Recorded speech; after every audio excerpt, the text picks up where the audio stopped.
자, 일단 우리가 물리 공부할 때 제일 먼저 이해를 해야 되는 포인트가 뭐냐면 SI 단위라는 거 지금 현재 물론 교재 없어요. 근데 알아야 네가 실수가 없주로.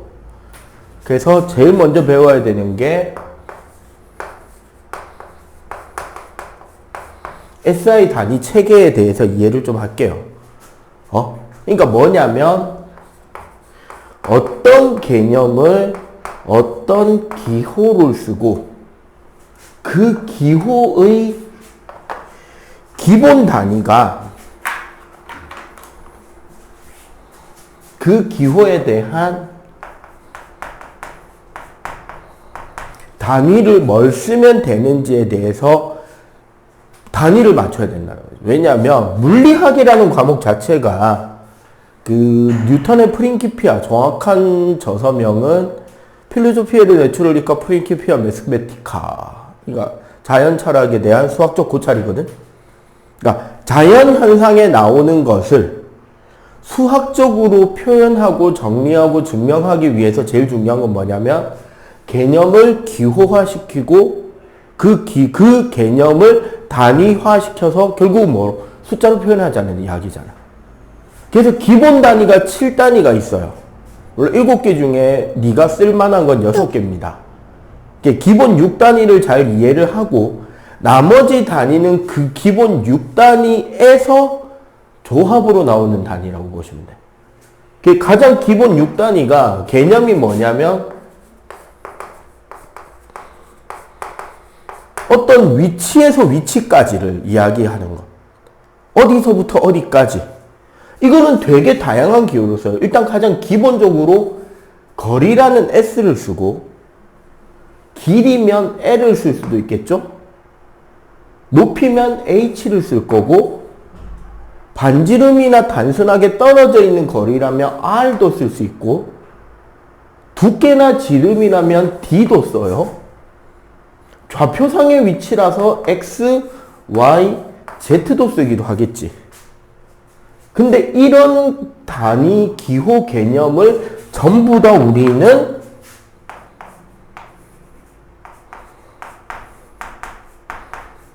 미터로 씁니다.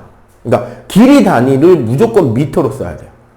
어느 정도로 물리학은 미터에 집착하냐면 예를 들어서 1AU 지구에서 태양까지 평균 길이가 우리 흔히 1억 5천만 킬로라고 하잖아요. 1.5 곱하기 10의 11승 미터라고 표시하는 게 맞습니다. 물리학적이라면. 이제 요게 화학에서 개념이 틀어지는 게 화학은 요 단위를 하면 너무 크기 때문에 보통 요거의 축소 단위를 쓰거든. 그건 좀 이따 이야기할게요. 자, 두 번째가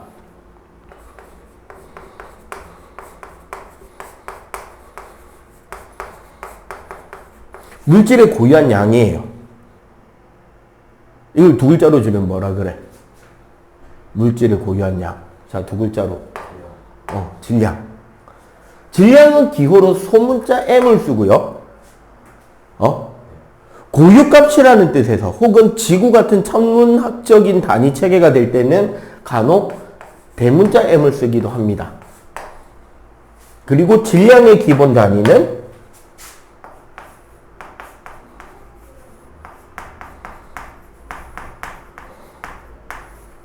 킬로그램이에요. 화학에서는 몰 때문에 그램을 많이 써요. 그지?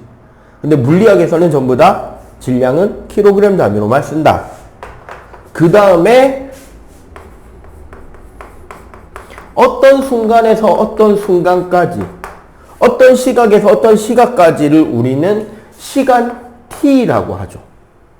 물론 이것도 끊임없이 반복되는 케이스일 경우는 대문자 T를 써서 주기를 이야기하기도 합니다만 기본적으로 소문자 T고 시간 단위는 뭘 쓰면 좋겠냐?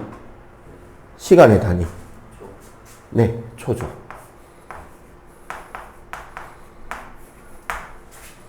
그 다음에 이제 물리에서 그 다음으로 많이 쓰는 단위를 따지면 온도죠. 온도는 대문자 T, 템퍼리처에서 대문자 T를 쓰고 원래 온도 단위는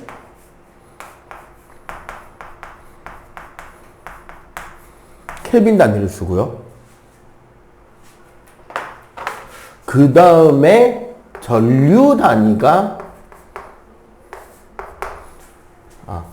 기호로는 I를 쓰고 단위 값에서 암페어를 씁니다.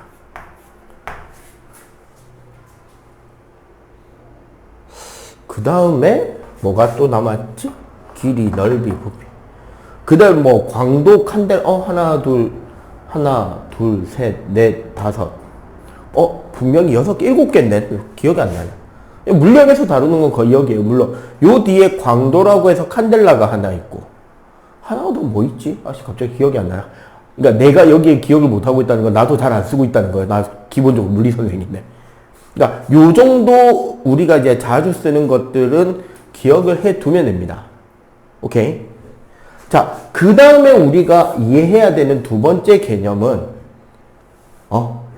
스칼라 개념과 벡터 개념.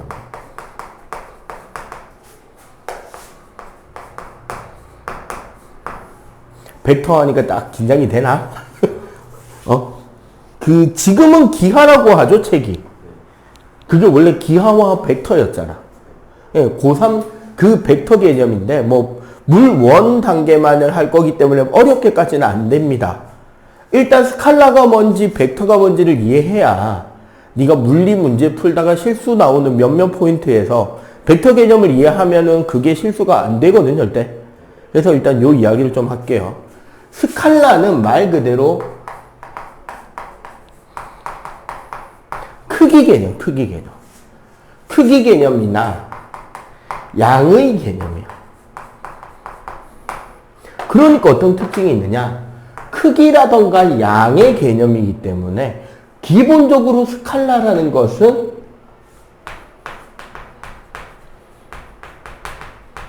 절대값의 표현이에요.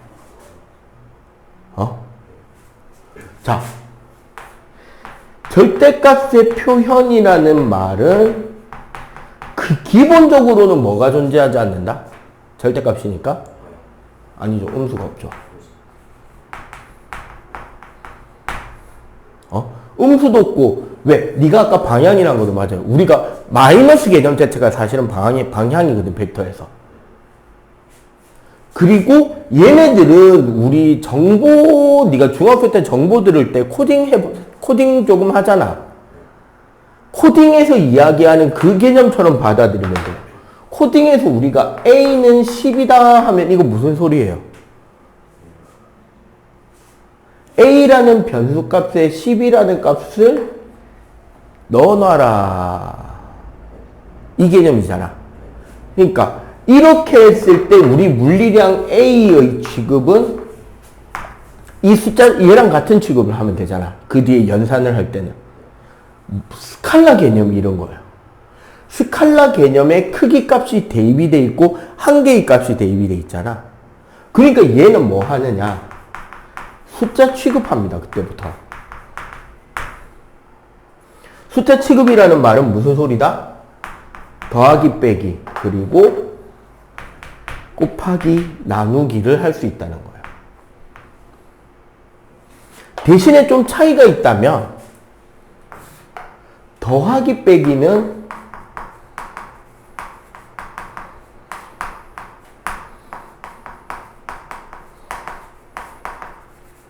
같은 단위, 같은 차원에서만 쓰는 개념이고 곱하기 나누기는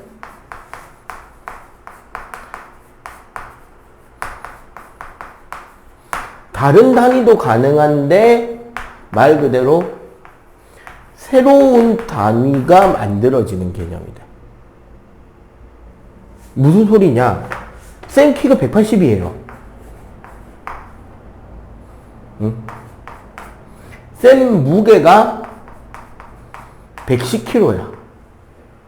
그래서 그런가 쌤 발 사이즈는 290입니다. 이 계산은 맞았나요? 이렇게 계산하면 돼, 안 돼? 왜 안 되는데? 연관성이 없어서가 아니죠. 다른 차원의 단위를 그냥 계산해버렸죠. 봐봐. 얘는 센티미터였고, 얘는 킬로그램 힘이었는데, 얘는 밀리미터가 나왔어요. 길이랑 질량을, 무게를 빼버리면 안 되죠. 이 수학에서는 무슨 계산이랑 똑같은 거냐면 3x제곱 빼기 2x를 단항식으로 표현한 거야. 뺄 수 있냐 없냐? 그런 같은 이야기입니다. 자, 이런 크기에 대한 개념이 우리가 말하는 스칼라 개념이고, 오늘 우리가 배우는 스칼라는 세 가지입니다. 오늘 우리가 배울 거는 시간, 거리, 속력이에요.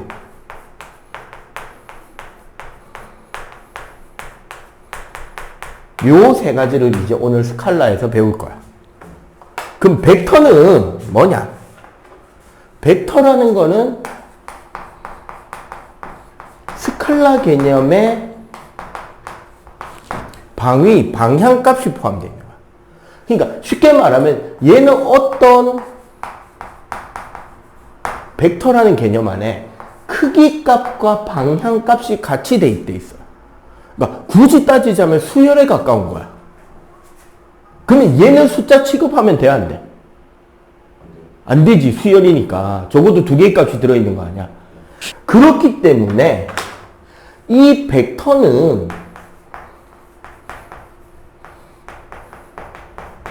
벡터 연산이라고 하는 별도의 계산을 하게 됩니다. 근데 이게 사실 통합과학에 있어요. 중등과 통합과학을 다 털어보면 벡터 연산 세 가지가 다 포함이 되어 있습니다. 기본적으로 벡터 연산의 합 그리고 차에 대한 개념은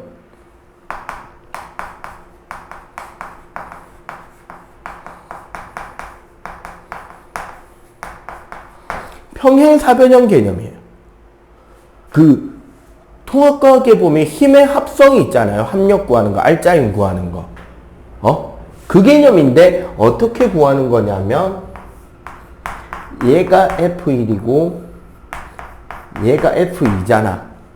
그럼 이 둘을 이웃한 두 변으로 하는 평행사변형을 그려놓고 그 대각선이 알짜힘이다라고 구하는 거야. 참고로 그러면 차이는 어떻게 되느냐? 차는 F1-F2는 F1 더하기에 마이너스 F2가 돼요. 이제 요걸 표시하라고 했습니다. 원래 벡터는 방향이라서 화살표 표시가 있어요, 위에. 그럼 이건 무슨 소리냐? 얘가 F2니까 요쪽으로 뭐가 있을까? 마이너스 F2가 있겠죠.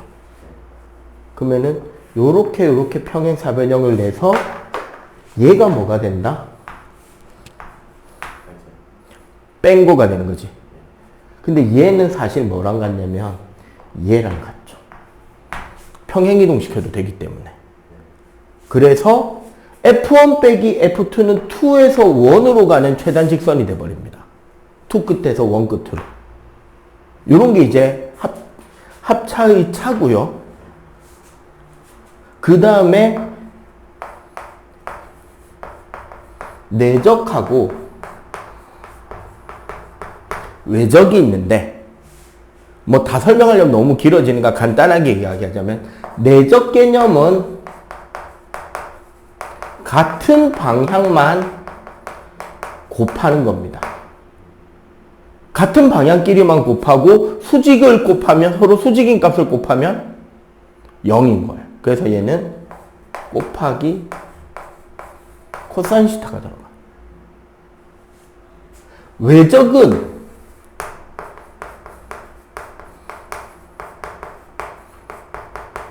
수직 방향 곱의 방향 개념이 남아요. 그래서 얘를 벡터 곱, 얘를 스칼라 곱이라고도 해. 얘는 그래서 곱하기 사인 시타가 들어가는데 사실 이게 어디에 있었냐면 얘가 우리 1의 계산이 스칼라 곱이고요. 벡터 곱은 어디서 배웠냐면 중학교 때 전자기력 할 때 나옵니다. 이거. 플레밍 왼손 법칙. 전류랑 자기장 방향이 수직일 때 최대값 힘이 생겼잖아. 그게 외적 개념이에요. 그러니까 이게 스칼라고 벡터 요 차이가 있는 거지. 이렇게 별도의 계산 방법을 쓰는 벡터 연산을 해야 되는 특징이 있고, 근데 우리가 물 원이잖아. 이제 이것까지 다 생각해서 계산하는 건 2거든? 근데 원에서 벡터 개념이 언급이 되긴 하는데, 우리가 원에서 기대하는 거는, 내가 니한테 원에서 기대하는 건 이 한 문장만 절대 안 까먹으면 돼.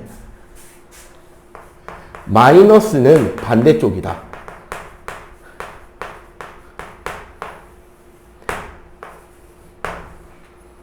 이런 거야. 5 빼기 마이너스 3은 8이죠. 이거를 마이너스 1의 제곱이 플러스 1이다라는 걸 사용하지 않고 증명해봐.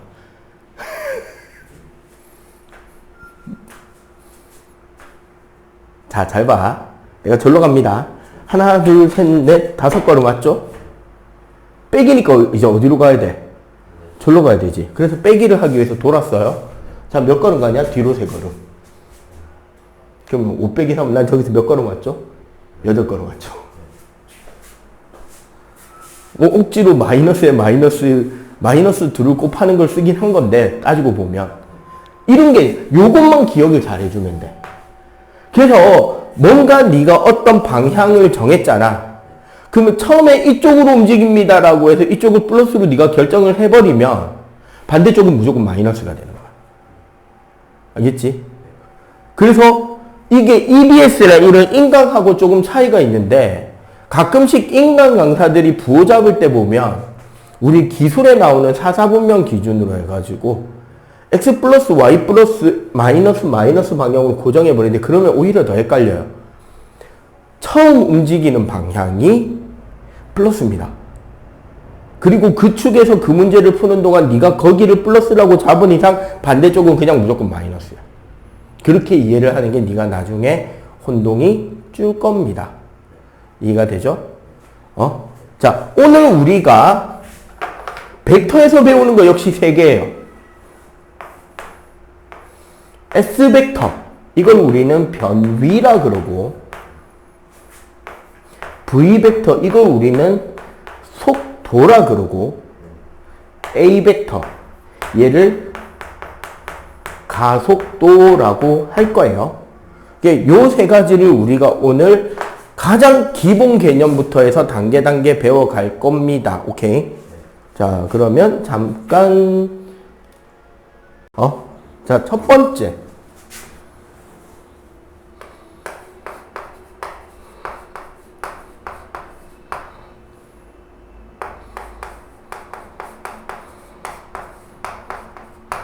이동거리랑 변이. 둘 다 단위는 미터 단위를 씁니다. 자, 이동거리의 정의는 뭐냐면,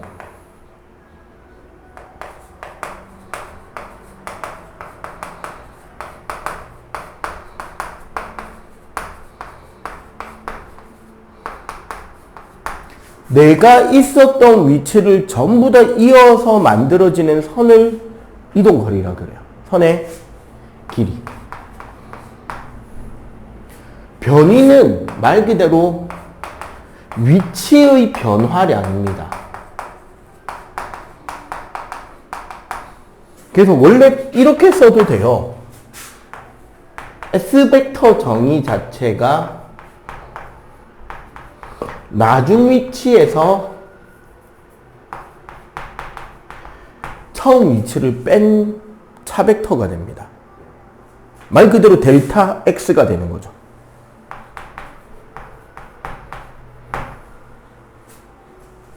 자, 이 둘을 가장 쉽게 이해하는 것 중에 하나가 아이러니하게 헨젤과 그레텔의 이야기 도입부인데, 봐봐. 이렇게 숲이 있는 어떤 동네 산귀퉁이에 헨젤과 그레텔이 살았던 오두막집이 있고요. 계모가 헨젤과 그레텔을 버린 사건 현장이 여기입니다. 그럼 이 숲에다가 애들을 버리러 갈 거 아니야? 똑바로 갔다 왔겠냐? 길을 잃어버리게 어떻게 갔을 거다? 빙빙 돌아갔겠지. 이 꼬불랑꼬불랑 이은 선 전체의 길이가 이동거리가 되는 거야. 헨젤과 그레텔은 헨젤 주머니에서 무한대로 쏟아져 나온 흰색 조약돌 덕분에 첫 번째는 살고 두 번째는 빵이 나오면서 실패하죠. 이씨, 도라에몽도 아니고 주머니에서 뭔가 계속 나와요. 아니면 그 돌멩이를 다 들고 갔으면 아동학대고. 그지? 자, 그러면 변이는 어떤 개념이 되느냐? 봐봐. 요렇게 좌표계를 생각하면, 얘가 x 처음이죠. 처음 위치 벡터요. 얘가 나중 위치 벡터입니다. 그럼 요 두 개를, 자, 나중에서 처음을 빼면 처음의 끝에서 나중의 끝을 다이렉트로 그어버리는 얘가 S벡터가 되는 거야. 얘가 뭐다? 이 흰색 선이 이동거리 S가 되는 거.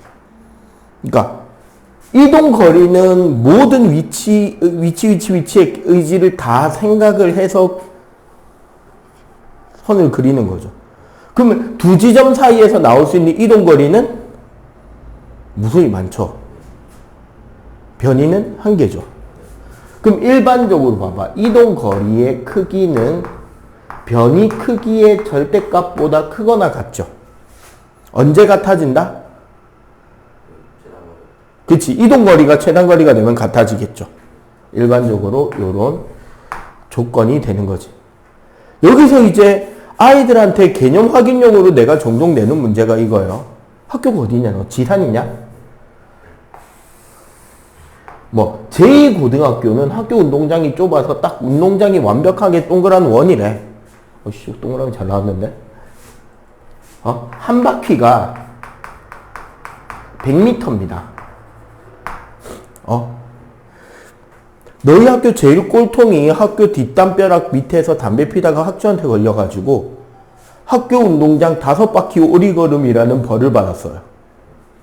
그러면은 얘를 5바퀴를 도는 벌을 받았습니다. 자, 이동 거리가 얼마죠? 그치, 500m가 되는 거죠. 변이의 크기는 그치, 0이죠. 0은 단위 붙일 필요 없어요. 그냥 0입니다.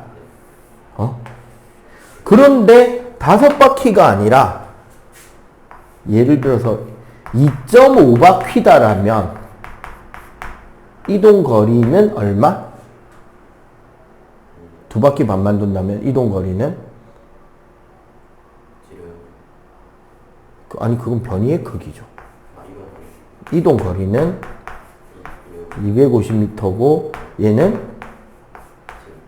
지름이 되겠죠. 이러면 되겠지. 오, 안 속았다. 와, 역시 나 이빨인가. 우리 학원에서 애들 가르칠 때 다 속던데. 알겠죠? 스칼라가 뭐고 벡터가 뭔지. 예, 요런 식으로 해서 우리가 이제 거리랑 변이 개념을 1차적으로 구별할 수 있는 정도면 돼요, 이거는. 자, 그 다음에 나오는 게 속력하고 속도 개념입니다. 네. 물론 이 둘 단위가 똑같아요. 얘네 둘 다. 단위는 미터 퍼 세컨드를 단위로 쓰면 돼. 자, 속력의 정의는 시간당 이동 속도예요. 시간분의 이동거리. 속도는 시간분의 S벡터, 즉 시간당 변이값이 되는데 어쨌거나 잘 봐봐. 이동거리가 됐든 변이가 됐든 T분의 S인데 사실 조금만 생각해보면 시간이라는 개념 자체도 사실은 변화량의 의지가 들어있어요. 언제부터 언제까지? 나중 시간 빼기 처음 시간이니까. 이동거리가 됐든 변이가 됐든 어차피 S도 변화량의 개념이 들어있어요. 어디서부터 어디까지가 되잖아. 그렇게 해서 만들어진 이 꼬라지는 뭐랑 같은 취급, 뭐랑 같은 꼴이 되는 거냐면, 자, 우리 y는 ax 플러스 b 1차함수잖아요. 여기서 우리 a를 뭐라 그러죠? 기울기라 그러지. 어떻게 구해?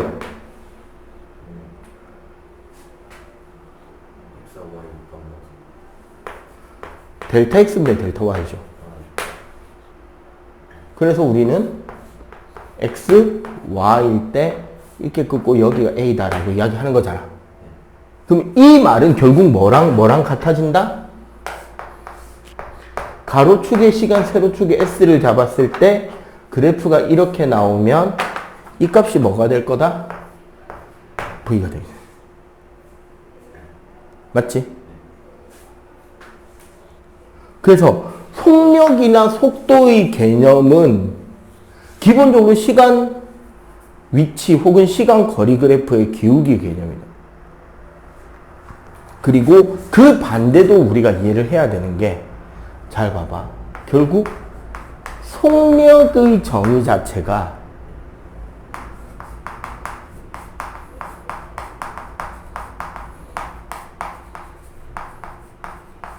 단위 시간당 이동 거리의 개념이잖아. 이게 단위가 미터 퍼 세컨드라는 건 이런 거예요. 봐봐. 1초에 3m 가는 어떤 운동을 한다는 거지. 얘를 직선상에서 총 4초 운동을 했다면 요 운동을 몇 개 했다? 4개 한 거잖아. 똑같이 1초가 되면 여기 3m, 여기도 3m가 돼서 토탈 12m를 움직인 거잖아. 맞지? 우리가 요 공식을 틀면 결국 뭐가 돼? S는 V 델타 T, S 벡터는 V 벡터 델타 T가 될 거 아니야? 이거의 정의가 이 개념인 거야. V라는 것은 단위 시간당 움직인 거리고, 여기에 곱하기 T를 한다는 거는 T회 반복을 해서 누적시키라는 개념이 되잖아. 그렇게 해서 나온 값이 S인데, 결국 이건 뭐냐면 VT 그래프를 잡는다고 치면, 자, 등속 직선 운동이면 여기가 V죠. 요렇게 자르면 여기가 뭐가 돼? 델타 T가 되지. 그럼 이 밑넓이가 뭐가 된다? 그치, S가 되는 거 아니야. 맞죠? 그러면 사실은 어떻게 해도 되느냐? VT 그래프에서 그래프가 이렇게 나와도 수학에서 미적은 배웠을 거, 미적했을 거 아니야. 결국 이거 구분 구조법으로 잘라보면 이거 S죠. 그지? 그래서 여기까지를 정리해 보면 결국 뭐가 되느냐? S랑 V의 관계, 벡터가 있든 없든 사실 S 값에 대한 시간의 미분이 V가 되는 거야. 왜? 평균 속도는 두 점 사이의 기울기가 되는 거고, 순간 속도는 접선 기울기가 돼요. 그리고 말 그대로 미분 개념 자체가 아예 여기서 나온 거야. 그리고 V에 대한 시간 범위를 잘라서 정적분 쳐버리면 S가 되는 거죠. 그러니까 사실 기울기와 밑넓이의 뜻이죠. 미분적분이라는 거. 뉴턴이 만든 거예요. 애시당초. 운동 설명을. 오케이? 자, 여기까지가 일단 거리랑 속력 개념을 간단하게 정리를 해봤습니다. 이거 빠르게 정리하고요.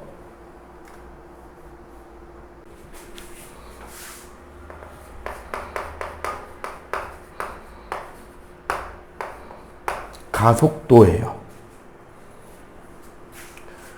예, 여기서부터 그 이야기를 아까 안 했구나. 가속도 하기 전에. 자, 아까 속력 속도 개념을 좀 더 이해를 하자면, 자, 요런 거 한번 생각해 봅시다.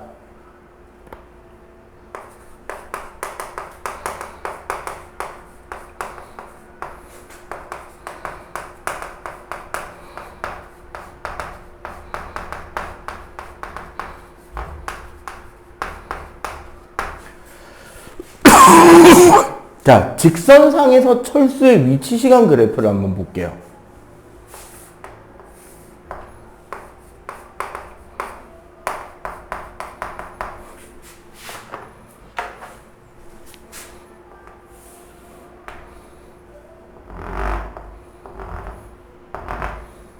자, 여기 6초, 8초, 원점, 6m,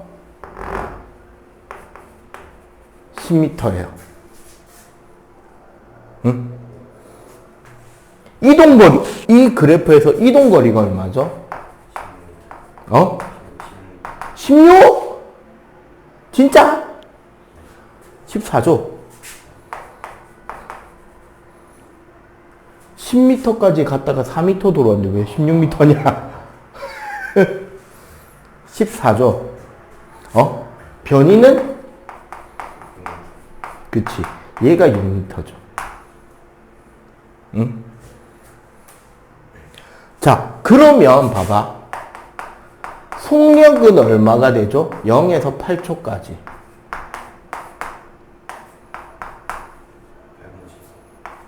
8분의 14니까 4분의 7m/s가 되고, 속도의 크기는 4분의 3m/s가 되잖아. 여기서 이 v 4분의 3m/s는 사실 뭐냐면 요 점과 이 점을 이은 이 직선의 기울기가 v 벡터의 크기예요. 응? 그럼 요걸 어디에서 찾아야 되는데?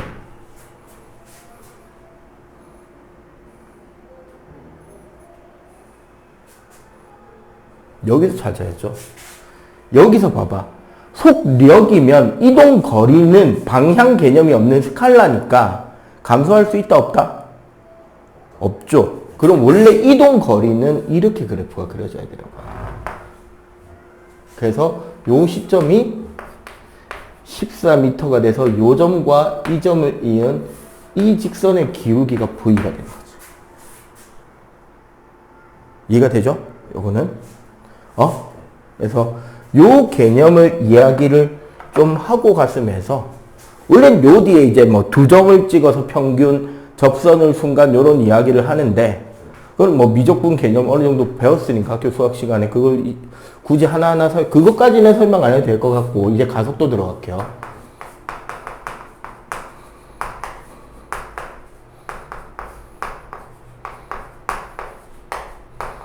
가속도는 델타 t분의 델타 v 벡터입니다. 따지고 보니까 아까 우리 속력 속도 했던 거랑 똑같은 꼬라지다. 그지? 그렇기 때문에 기본적으로 가속도를 그래프에서 확인한다면 세로축이 속도, 가로축이 시간일 때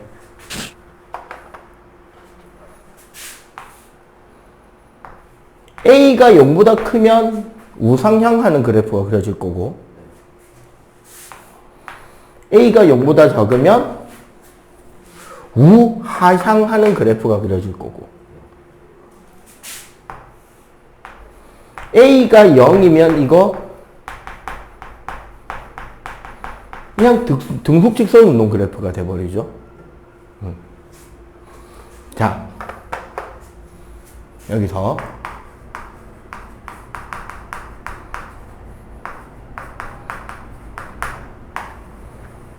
등가속도 직선 운동을 한번 생각해 봅시다. 등가속도 직선 운동에서 내가 왜 계속 직선 이야기를 하냐면 물원은 대부분 1차원상에서의 운동을 많이 가정을 해요.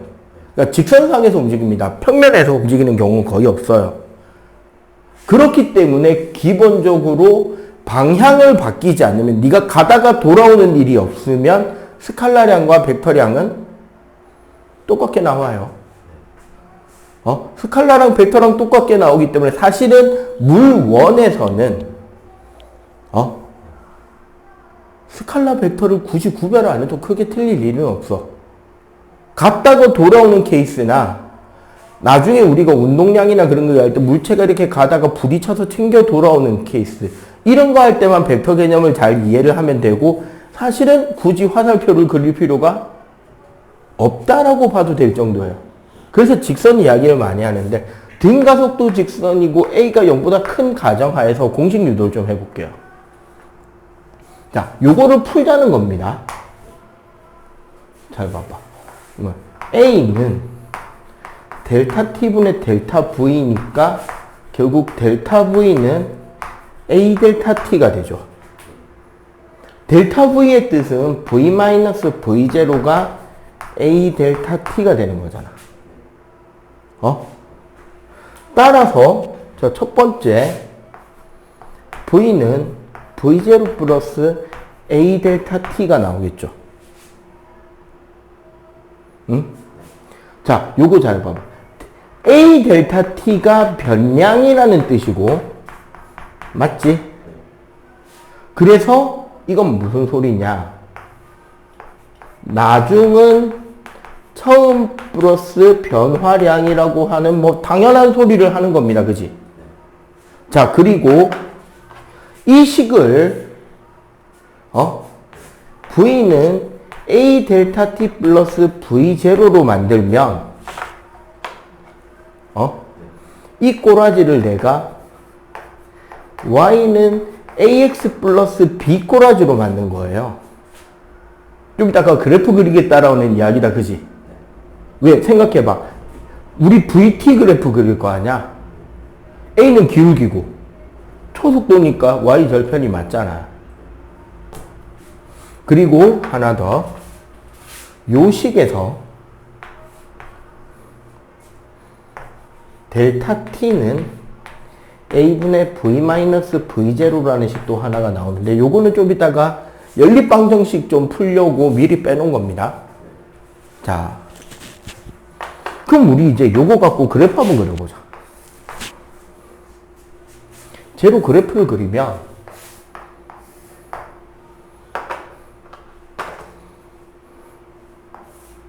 이렇게 나오겠지?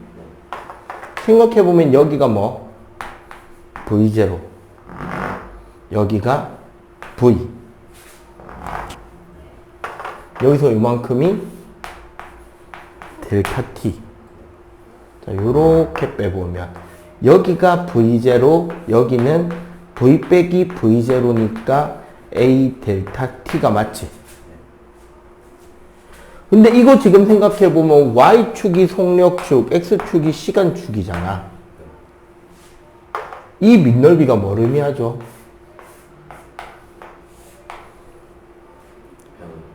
그치, 이거 변이잖아.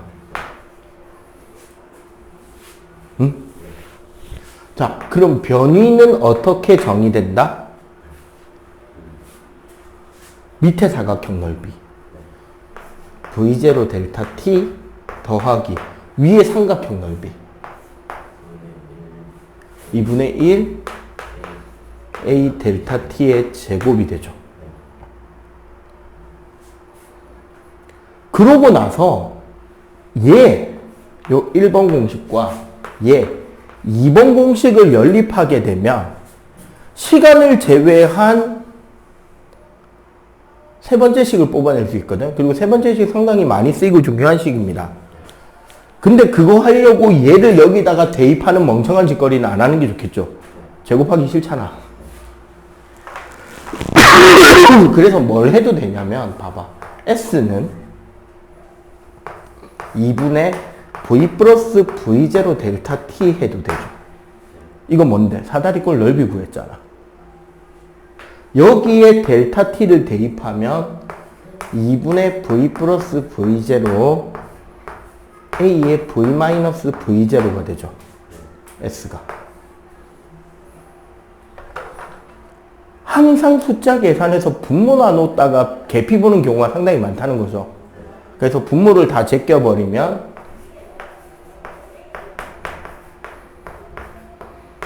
이렇게 나옵니다.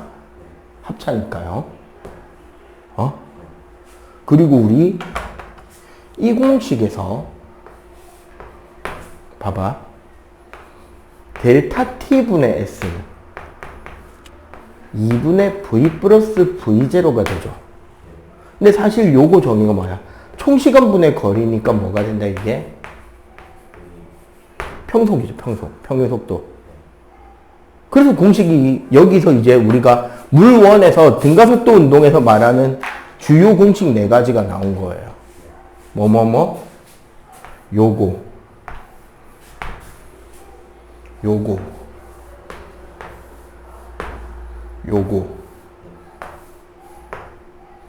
요거, 응? 자, 이런 공식을 어떻게 써먹느냐, 그리고 그 개념, 그래서 여기까지를 쭉 보게 되면 결국 우리가 여기까지의 기본 개념에서 제일 중요한 내용이 이거든요. 거리 이야기를 했죠. 속력 이야기도 하고 있죠. 우린 가속도 이야기를 하고 있죠. 얘 미분했더니 얘잖아. 얘 미분하면 얘죠. 얘 적분하면 얘지. 얘 적분하면 얘죠. 그리고 얘네들을 아우르는 가장 기본이 되는 X축 기본값은 시간이에요. 시간이라는 걸 기본으로 봤을 때 요 세세 관계는 미분 적분 관계예요. 따지고 보면 봐봐. 얘가 지금 현재야. 지금 현재 어떻게 운동하느냐? 그럼 S는 과거죠. 혹은 현재 완료. 지금까지 얼마나 운동해 왔느냐? A는 미래가 되는 거지. 앞으로 이 운동이 어떤 패턴으로 바뀌어 갈 거냐? 과거, 현재, 미래에게. 그래서 V 그래프를 잘 그려 놓으면, 즉 VT 그래프, 속력 시간 그래프를 잘 그리면 넓이에서 S를 볼 수 있고 기울기에서 A를 엿볼 수 있게 되죠. 그리고 A를 엿보게 되면 우리가 요 다음 패턴이 뭐냐면 힘이란 말이야. 힘에 대해서도 알 수 있죠. 우리가 잘 알고 있는 게 뭐야? F는 MA. 그래서 요렇게 기본 틀을 볼 수가 있게 되는데, 자, 요 문제 살짝 한번 풀어보고, 요까지 필기하고 요 문제 그냥 가볍게 한번 풀어봐봐. 30m/s로 달리던 차가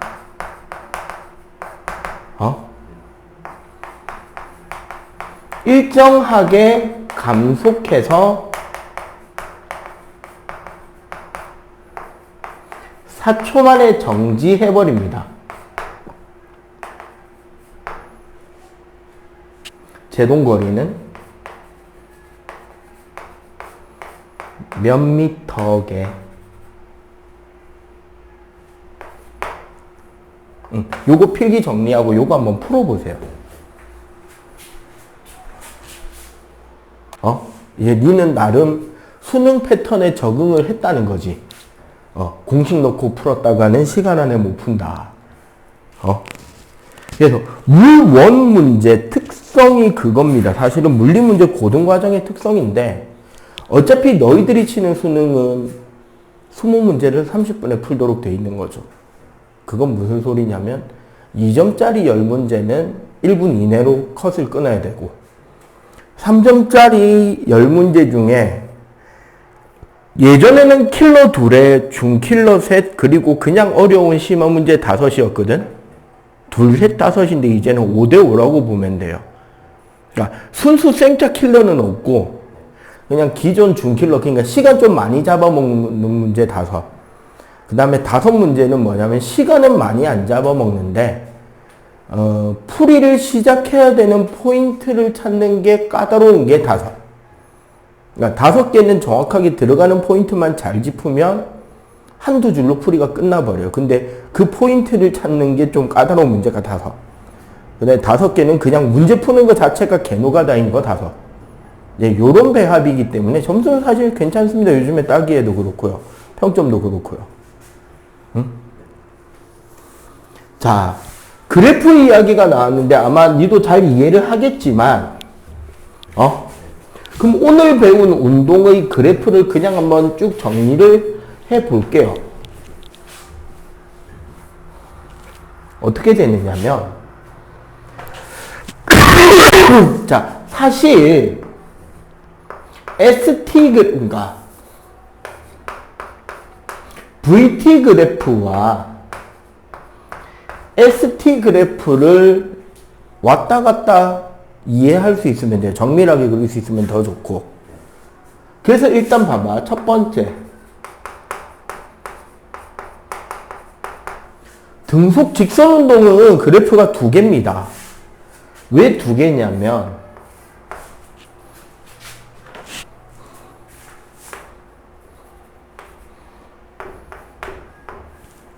(0보다) 큰 경우가 있고요.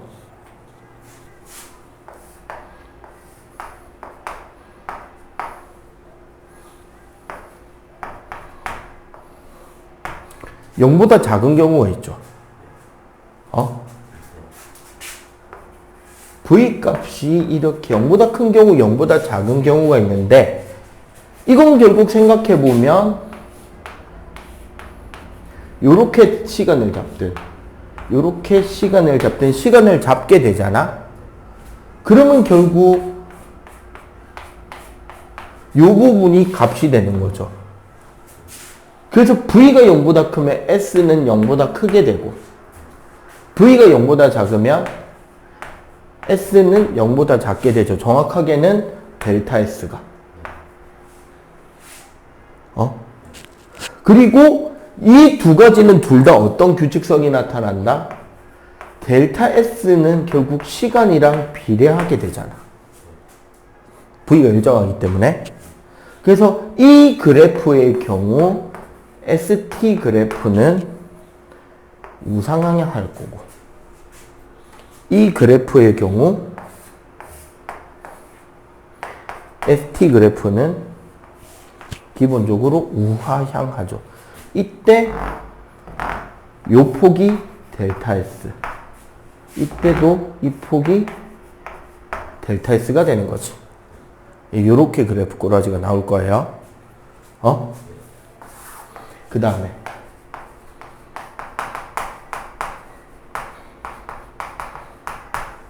등 가속도 직선 그래프는 기본적으로 네 가지가 나와요.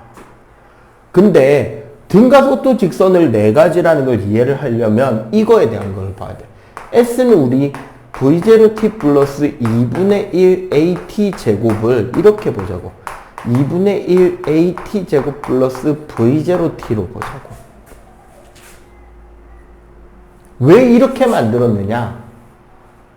이렇게 만들고 나면 봐봐. A가 0보다 크면 이 그래프예요. A가 0보다 작으면 이 그래프가 되는 거지. 여기에 대해서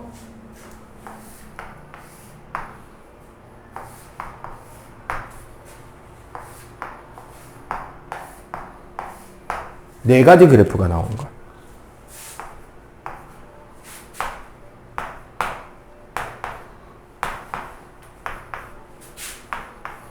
VT 그래프에서 이 그래프와 이 그래프, 그리고 여기서도 이 그래프와 이 그래프가 나오는데 따졌을 때 자, 얘 S 0보다 큽니다. 얘도 S 0보다 커요. 얘는 S가 음수죠. 얘도 S가 음수죠. 얘는 따지고 보면 V도 0보다 크고 A도 0보다 큰 거야. 얘는 V는 0보다 큰데 A는 음수인 케이스. 얘는 V가 음수일 때 A가 양수인 케이스. 얘는 V도 음수, A도 음수인 케이스죠. 그때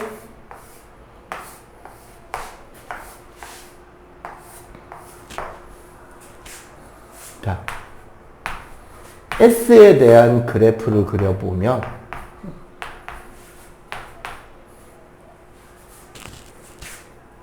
얘는 이렇게 됩니다. 왜냐하면 접선이 순간 속력이라 그랬잖아. 계속 크기가 어떻게 돼야 돼? 증가해야 되죠. 그럼 얘는 어쨌거나 S는 0보다 큰데 접선 크기는 감소해야 되는 거야. 그치? 여기가 되는 거죠. 얘는 요렇게 되는 거고, 얘는 이렇게 되는 거지. 그리고 이게 V와 S의 관계라는 거는, V와 S의 관계라는 거는 A와 V의 관계로 봐도 된다는 거죠. 은근히 A, V 관계에서도 요 형태가 많이 나오죠. 왜? 가속도가 변하는 운동을 물원에서는 크게 다루지 않아요. 그러면 가속도의 그래프를 V의 그래프로 바꿀 때는 등가속도 운동인 경우가 많단 말이죠. 이해가 되죠? 그러면 요 문제를 한번 풀어봅시다.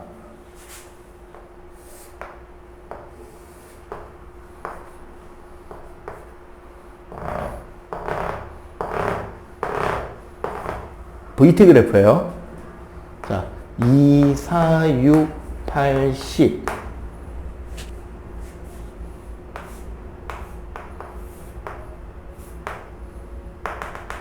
20 마이너스 20. 요 그래프를 요거 정리한 뒤에 대략적으로나마 ST 그래프 그려보세요. 모양 잘 냈나 보자. 2, 4, 6, 8, 10.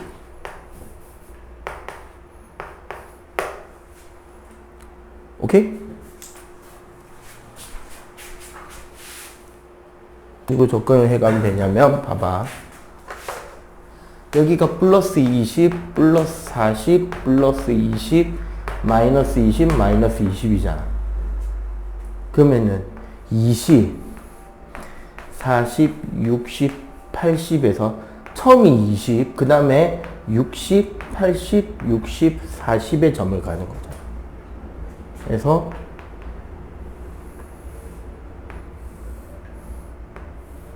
요렇게 빠지겠죠. 근데 따져보면 봐봐. 우리가 3초일 때까지 이동거리가 40m잖아. 그럼 여기서 3초인 섬을 찍어보면 40m가 맞다는 거야. 요렇게까지 표현이 된다는 거지. 따지고 보면. 그리고 여기서 방향이 바뀐 곳은 어디죠? 운동 방향이 바뀐 곳은 여기죠. 왜? 요만큼은 전진이었고 요만큼은 돌아오는 영역인가. 그리고 요 점인 거지. 위치가 제일 멀어지는 점. 그래서 요런 것들을 우리가 그래프적으로 해석을 할 수 있으면, 그리고 아까 우리가 배운 그런 개념들을 풀 수 있으면, 이제 그 다음에 어떤 내용이 어떤 문제에 접근이 가능하냐면, 실제 이제 수능 레벨이 되면 하이탑에 나와 있는 문제인데 한 문제 정도만 좀 가져와 볼게요. 제 머릿속에서.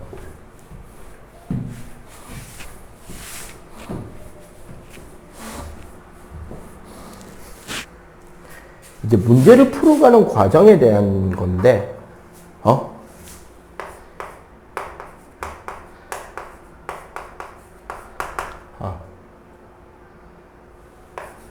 V0로 원점을 통과한 차가 T초마다 위치를 측정했더니 각 구간의 이동 거리가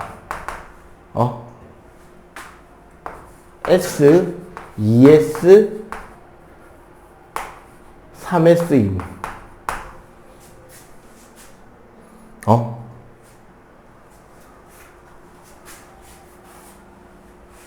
자, 3t일 때의 V는 얼마이고,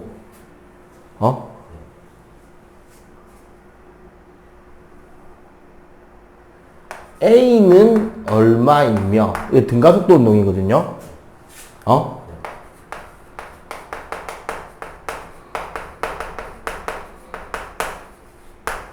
A는 얼마이며,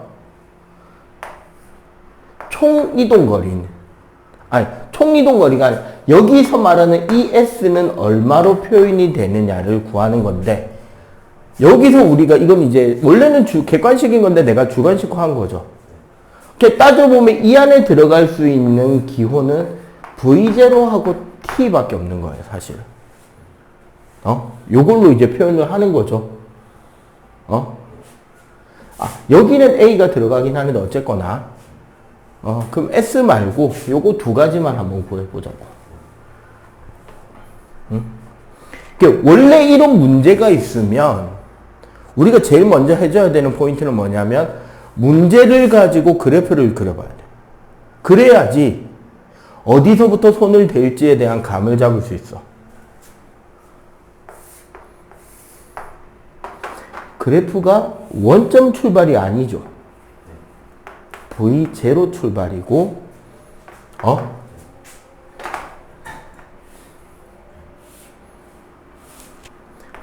T, 2T, 3T가 되는 거지. 그때 요 사다리꼴의 넓이가 S, 2S, 3S가 되는 거야. 이걸 이제 어떻게 푸느냐. 따지고 보면 여기는 V0 플러스 AT죠. 여기는 V0 플러스 2AT고 여기는 V0 플러스 3AT고 지금 구하라는 게 요거잖아. 맞지? 근데 이걸 어떻게 구할 거냐라는 거죠. 여기서 우리가 그래프를 이해를 했다면 내가 아까 그래프에 깜빡하고 표시를 안 했는데 우리 그래프에서 어떤 구간에 대한 등가속도 운동을 그렸잖아. 그럼 여기가 V0고 여기가 나중 V면 아까 우리가 구했던 평소계 값이 여기가 VAVG죠. 얼마?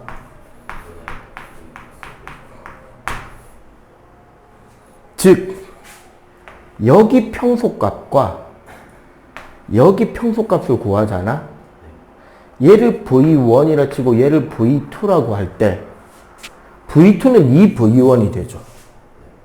왜? 넓이가 2배니까. 그러면은 자 요렇게 잡아서 문제를 푸는 거예요. V1이 얼마로 나오죠? 자 2분의 V0 플러스 V0 AT잖아. 2V0 플러스 AT. 맞지? V2는 2분의 2V0 더하기 3AT가 돼요. 그리고 여기에서 2V1이 V2가 돼야 되는 거니까 1대2니까 어떻게? V0 플러스 2분의 1 AT는 2V0 여기는 V0 플러스 2분의 3 AT가 되잖아. 왼쪽에 그냥 AT. 여기는 맞다. 그냥 AT지. 이렇게 되잖아. 그러면은 V0 넘기고 하면은 V0는 2분의 1 AT죠. 즉 AT는 2V0가 되지. 그 말은 뭐가 된다? 얘가 3V0, 5V0, 얘는 그래서 여기가 7V0가 돼. 그럼 여기 A는 요거 기울기는 결국 뭐로 구하면 된다? 아까 우리가 배웠던 공식에서 세 번째 공식 쓰면 되는 거지. 어떻게? 그치, EAS는 2AS는 V제곱 빼기 V0 제곱인데 이게 사실은 뭐다? 3V0 제곱 빼기 V0 제곱이잖아. 그러면은 2AS는 8V0 제곱 A는 S분의 이렇게 나와. 그래서 이 문제 접근 자체가 보다시피 그래프를 얼마나 정확하게 요 문장을 그래프화 시키느냐, 그리고 그래프에 나오는 각 지점의 의미를 얼마나 공식과 잘 연계시키느냐에 달린 거예요. 물리 문제였어요. 이거 사실 수능 3점짜리 문제야, 기출이야. 그래서 맨 초반에 나오는 운동 파트는 단연 제일 중요한 포인트가 뭐냐면 그래프입니다. 그래프 잘 그리면 반 이상 해결이 되고, 그래프 의미를 정확하게 해석할 수 있고, 글자로 나오는 모든 문제를 그래프를 그려보면, 사실은 물리학을 처음 시작하는 아이들이 그래프를 그리는 걸 게을리하면서 문제가 망가지거든, 문제 푸는 게. 내가 볼 땐 그래요. 그래프만 그려도 돼.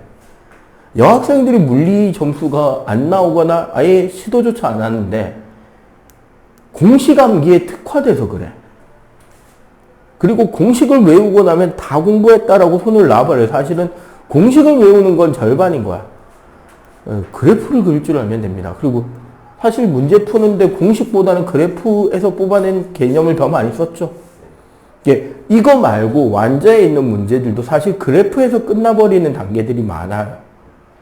특히 이제 나중에 자이스토리 가서 어려운 문제들 쌓아놓고 푸는 단계에서도 역학 파트는 그래프만 잘 그려도 해결이 거진 다 돼. 그래서 일단 요런 풀이도 있다. 요렇게 그래프를 잘 짚어가면 어렵지 않다는 걸 이해해주면은 물리 도전이 내가 볼 때 상당히 괜찮은 길입니다. 요즘에 특히나 킬러 빠지고 나서 물리 칠만 해요. 요새 특히 안 어려워. 내가 볼 때는 몰라. 내가 물리가 메인이라서 그런지 모르겠는데 화학 양론 개노가다 뛰는 것보단 이게 나아. 짧은 시간에 깔끔하게 답 떨어지고.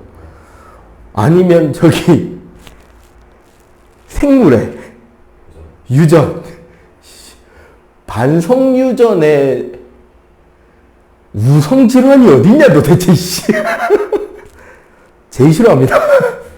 그래서 이렇게 좀 깔끔하게 풀어가는 거 연습을 계속 해 갈게요.